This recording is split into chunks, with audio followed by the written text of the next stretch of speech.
வணக்கம். நான் உங்கள் ஜோதிடர் ஆவுடையார் அண்ணாமலை. ஜோதிடம் சார்ந்த நிறைய விஷயம் நம்ம சேனலில் பேசிட்டு வந்துட்டுருக்கோம். அப்படி இப்போ பார்க்க போகிற பார்த்தீங்கன்னா, இன்றைக்கி நமக்கு ரொம்ப முக்கியமாக நம்ம தமிழ்நாட்டில் போயிட்டுருக்க எலெக்ஷனில் யார் ஜெயிப்பாங்கிற கேள்வி எல்லாருக்குமே இருக்குது.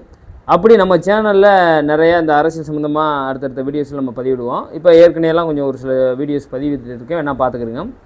இப்போ பார்த்தீங்கன்னா 2026 எலெக்ஷன் தேதி அறிவிச்சாச்சு. மே மாதம் 4ஆம் தேதி வந்து பார்த்திங்கன்னா ரிசல்ட்டு. ஏப்ரல் 23 வந்து ஓட்டு போடுறோம்.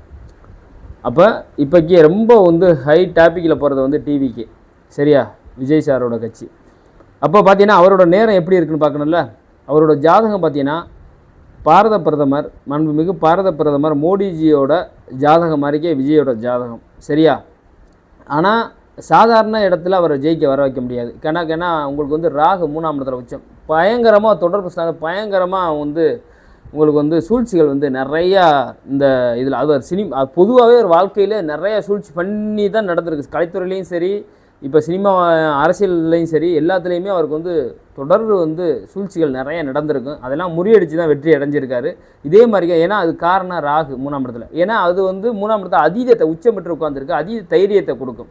தைரியத்தை கொடுத்து கண்டிப்பாக அதில் வெற்றியை கொடுக்குற வேலையும் அவர் தான் அதுதான் செஞ்சு கொடுக்கணும், சரியா. அதே மாதிரிக்கே 10ஆம் இடத்துல உங்களுக்கு பார்த்தீங்கன்னா புதன், சனி, சூரியன் உட்காந்துருக்கு.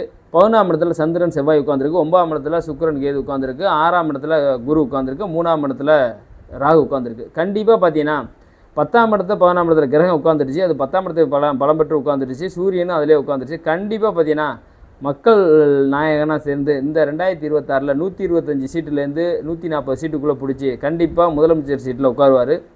கண்டிப்பாக அவர் தான் சிஎம். அவரோட ஜாதக அமைப்பு நான் எலெக்ஷன் தேதிக்காக வெயிட் பண்ணிக்கிட்டு இருந்தேன். 5 நாளில் ராகுவோட அந்தரம் ஆரம்பிக்குது. ராகு கண்டிப்பாக இதை விட நிறையா சூழ்ச்சிகள் நடக்கும். அதை அவர் இப்போ தெளிவாக பார்த்துக்கணும். 5 நாள் 2026 அப்புறம் கண்டிப்பாக இதை விட சூழ்ச்சி நடக்க தான் செய்யும்.